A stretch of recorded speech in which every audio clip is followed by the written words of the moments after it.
And now I'd like to turn, if you indulge me, to the reason I've asked the Aged Care Minister to join me here today. And I think this is important because as we deal with the challenges of COVID-19 and the COVID-19 recession that has attended to that and has created these two great crises Australia now deals with, the work of government continues. The needs out across the country are just as present as they were before.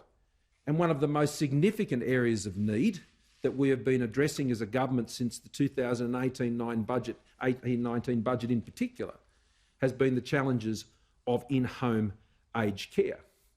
Now, it was only last year after the receipt of the interim report of the Aged Care Royal Commission that we immediately responded to the immediate request that there'd be additional places provided for in-home aged care, and we immediately moved to put an additional 10,000 places.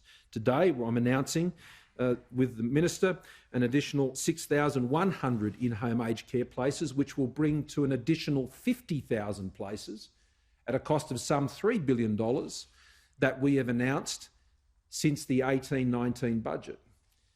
And every opportunity we have had as a government to increase the number of in-home aged care places since the 18-19 budget, the mid-year update that followed, the budget that followed that, the mid-year update that followed that, and now where we are here today, where we had hoped to have a budget obviously earlier this year, but that won't be till October. We believe that was necessary to make this announcement now, and we will take every opportunity in the future, including the budget and the mid-year statement that follows, to continue to address this task.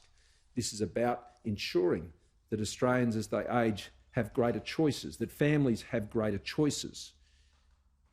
We have many challenges in this country at the moment, but we will see our economy strengthen. We will see Australians kept safe, whether it's from COVID or the many other threats that this nation faces. And we will guarantee the essential services that Australians rely on. And this is a very good example of that in meeting the needs of our elderly and the in-home aged care places that they need, and there'll be more.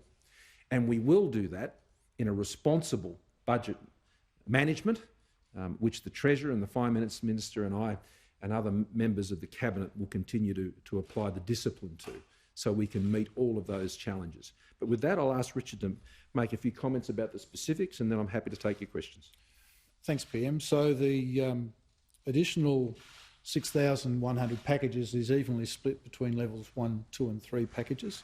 The rollout will commence immediately, and as the Prime Minister has said, that takes our investment in home care packages to 50,000 since the 18-19 budget, at an investment of over $3 billion.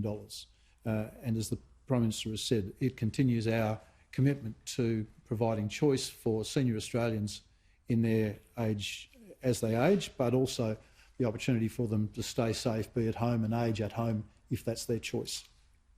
We're also announcing today that the Royal Commission reporting date will be extended to the 26th of February, so that's a 3.5-month extension to the Royal Commission. The Commission, having had to close down for about 3 months due to COVID, had requested an extension, and we're announcing an extension to the 26th of February, and Commissioner Pagone will become the chair instead of the acting chair of the Commission as a part of the announcement that we're making today with respect to the extension of the Commission.